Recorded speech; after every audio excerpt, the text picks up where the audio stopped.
Okay, so now I see why Nintendo did not release this version of Super Mario Bros. 2 in the United States. This game is way too difficult. So first you're supposed to hit this mushroom, then wait a second and time it right so that you could jump across these dropping platforms and grab the mushrooms at the end of this pit. And this is only the second level of the game. There's no way Americans could have handled this. Reason number 2 why Super Mario Bros. 2 in Japan was way too difficult for the American audience. When you hit these mushrooms, they look exactly like the regular mushrooms, but when you actually grab them, they make you smaller. Why would they do that? Part 3 of why Super Mario Bros. 2 in Japan was way too difficult for the American audience. So this is the second castle on the stage, and when you hold down the right button where there's this gap, you won't even go to the right. The only way that I've been able to make it through this part is if you jump on a Goomba at just the right time, then you can continue on through the level. Do you know how frustrated Americans would have been with this game? Part 4 of why Super Mario Bros. 2 in Japan was way too difficult for the American audience. So here I am checking out the pipes to see what kind of bonus areas there are. And I found this area which looks pretty cool, but there's bullets down here. I'm not going to risk going down here to get those coins with those bullets coming at me like that. Even the bonus areas have enemies in this game. And here's another reason why the Japanese Super Mario Bros. 2 is way too difficult for the Americans. You see this spring, you jump on it thinking, oh cool, I'm going to go for a ride. In fact, I'm actually going to go over the flagpole. It takes you past the flagpole, alright, but check out where it actually takes you. You run down this area right here and you see some more stairs and you think, oh cool, maybe I found another warp zone. Yeah, it is the warp zone, alright, but it takes you right back to World 1. You gotta start the game all over again. And here's another thing that's weird about Super Mario Bros. 2 in Japan and level 3-1. Not only does this world warp you back to World 1 in 2 locations, but when you do jump over the flagpole, check this out. Why is there like a blank box right next to the part where you enter the castle and you can jump on it and you walk to the right of it, but you can't walk into it? What is going on here? I think I found a solution to this issue where in World 3-1 and Super Mario Bros. 2 in Japan, you get warped back to World 1. So here's what you gotta do. If you accidentally find one of these areas where there's a warp zone and it just says warp to World 1, instead of going down that pipe, just wait for the time to run out and then you die. Now, instead of going all the way back to World 1 and restarting your game, you just continue from the middle of level 3-1. Level 5-1 in the Japanese Super Mario Bros. 2 is one of the craziest levels. So first it introduces the new element, wind, and I've never seen this in a Mario game before. It makes it really hard to control Mario as you're jumping across these platforms. Then you come up to this spot where you can't jump across like this. And you can't run and jump from here to cross the gap. The trick is to run and then jump while on the block. But this is where it gets really crazy because when you keep running through the level, you come to this huge cliff. And the only way to get up there is hit this invisible block, then run up on top of it, then hit this block right here, and then you can continue on through the level up here and run and jump on the flagpole. Finally, I found a good warp zone in the Japanese Mario 2 that doesn't take you back to World 1. But it's pretty tricky to pull off. First you gotta jump up here, jump over there, and then speed jump over here. Then you run past the exit pipe and keep running to this area where it takes you to Warp Zone 7. And now I just passed like 6 or 7 levels of the game. Okay, now I see why people are warping on level 5-2 in Japanese Super Mario Bros. 2. Because level 5-3 is impossible. First you jump on this moving platform, make your way past these Koopas, and I try going down these pipes but it won't let you. But what happens is you just go back to the beginning of the level and it keeps looping around over and over. Here's the last pipe I've tried and won't let me go down. How do you beat this level?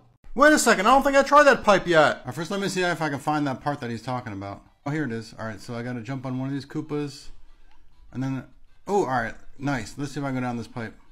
Oh! Now I can continue on through the level, thank you! It's so nice to have friends with tips to get me through these challenging games. You gotta check out this glitch I just found in 6.2 of Super Mario Bros. 2 from Japan. You actually go through the seaweed a little bit. I was able to do it multiple times, and one time I even went through the seaweed completely. That wasn't supposed to be in the game. 6.3 is another level in the Japanese Super Mario Bros. 2 where you can jump over the flagpole. It happens right here after you jump over this flying Koopa. The thing is, you can't continue to go through the level, Mario just stops at the castle. And there are 2 weird invisible blocks that you can't pass through again. There's one on this side and then one on this side of the door. Other than that, there's really nothing to do over here, but you can jump on the flagpole in reverse. Alright, I'm going to document how to get through 6.4 in the Japanese Mario 2 because this is one of the hardest games in Mario history. So first you jump over this pipe and you want to take the bottom route, but watch out for this huge rotating fireball. Then make it past this hammer brother and go on the top route and keep running all the way across the top. And then you got to go underneath this area here and you got to do like this or it won't work. Then jump on this little island over here and jump on this moving platform. And then you're going to jump up here. And then once you get here, you want to stay in the bottom row and just run all the way across and it won't touch you. Keep going and then jump on this moving platform. You can see it's almost time for Bowser. Watch out for the fireballs. And this is a really hard Bowser because look, he has the hammers too. But if you just go underneath of him, you finally finish this difficult level. This is definitely one of the most difficult level endings in the Japanese Super Mario Bros. 2. So first you run and jump over this Koopa, then you jump on these 2 falling platforms, another Koopa, another falling platform, a pipe, and then you can finally get to the end of the level. Woo! I wonder if Nintendo took it a little too far with this level because they made a section that's literally impossible to pass unless you're small. This is level 7-4 in the Japanese Super Mario Bros. 2, and look, this is the part I'm talking about. There's no way to get past this rotating fireball unless you're small, and then you can just wait in the corners right here and then go past it this way. But check out what happens when you do it with Big Mario. You just get small anyway when you get hit by one of these. See, he just ducks and... Oh. I guess you can make it through this level with Big Mario. It's not bad enough that this is already Nintendo's most difficult Mario game of all time, but they have more tricks up their sleeves when you get to level 8-1 and go down this pipe. Because at first you think you just entered a cool bonus water area where there's lots of coins for you to grab, and when you go through the pipe at the end of it, you think, oh cool, I just finished the level. But where you're actually going is a warp zone to World 5. But guys, remember, if this actually ever happens to you, just let the time die out, and then you can start over in World 8. Alright, so another one of those impossible levels in the Japanese Mario 2. Let me show you what happens. So once you get over here, you'll see that there's these two Hammer Brothers, which you can kill with a star.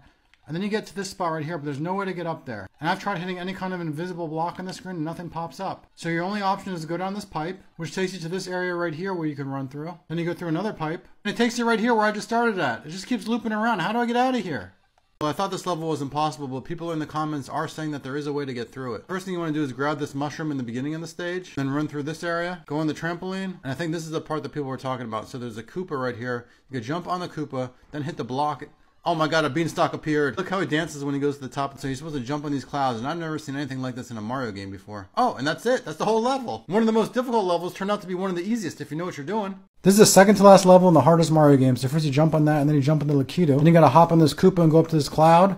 Jump on another Lakitu, jump on the spring, hop on that, and then you're over here. Then you gotta jump on another Lakitu. And there's not one but two Hammer Brothers you gotta make it past over here. Then you're gonna want to jump on the spring, and then jump on these two Koopas, and you have to time it just right. You got a couple more Hammer Brothers you gotta make it past. Then you jump on this block, and there's an invisible block over here. You gotta run, jump on this pulley thing, then you gotta hop over to this block, and then you just finally finish the level. It's finally time to put this series to a rest. Because I'm about to beat the Japanese Mario 2, and the first part is you gotta go like that, so that you can wait for the fireball and then run like this. We're gonna do a running jump up here. Woo! Hop on the Koopa and go over here. We actually want to get in that pipe right underneath Mario, so you wait here and then go down. It takes you to the water area, so you get through here. Watch out for the squids. Go through the pipe. You come up this pipe, and you gotta jump up here, and then you gotta go down the pipe right here, which takes you over here, and you jump. And then see if I need any of these coins. Oh, that's a bad mushroom. Let's not get that. We're going to continue on through this section here. Watch out for the turtles. And you see there's a little platform you can jump on. And then you have to go to the bottom area. You cannot go in the middle.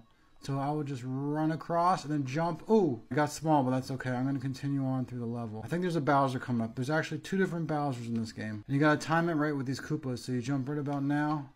Then you can do that. I thought the Bowser was coming up. Maybe. Oh, there he is. All right, jump over him. Keep on going through here. I'm running out of time, but that's okay because it's the final Bowser. Let's see if I can just wait for him to jump. And then I go, and I got it. And look at this. There's a door. Wait, why is there a door? Where's Princess? Oh, there she is. Pieces paved with the kingdom saved. Hooray to Mario, our only hero. This ends your trip of a long friend. And I got like 4 1-ups. Oh, this is cool. I've literally never seen this before. I don't know what's going on right now with these blinking toads, but... Well, it's a better ending than the first one.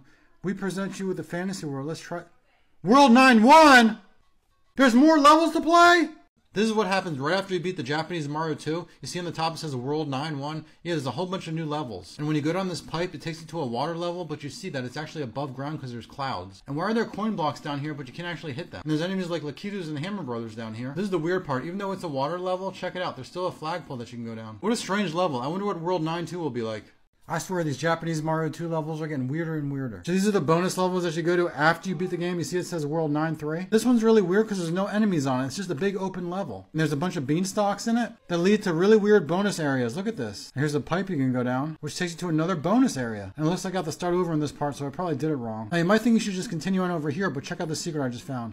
You go up top, and you keep going, and look at this Bowser that you passed by. Can you imagine fighting that? It would have been nearly impossible. And then you just continue on, you can jump over the flagpole if you want, but it won't let you go anywhere, so you just pretty much finish the level like that. I honestly have no idea how many levels are in the Japanese Mario 2, but this is level 9-4, so I'm assuming it's towards the end. And all the World 9 levels have been water levels so far. And actually, I thought that that'd be really difficult, but these haven't been so hard. Is that the whole level already? Alright, so let's see what happens after you beat 9-4 in the Japanese Mario 2 game. 9-1 again? I have to start over? Yes, level 9-1 all over again. Okay, now I'm a little confused.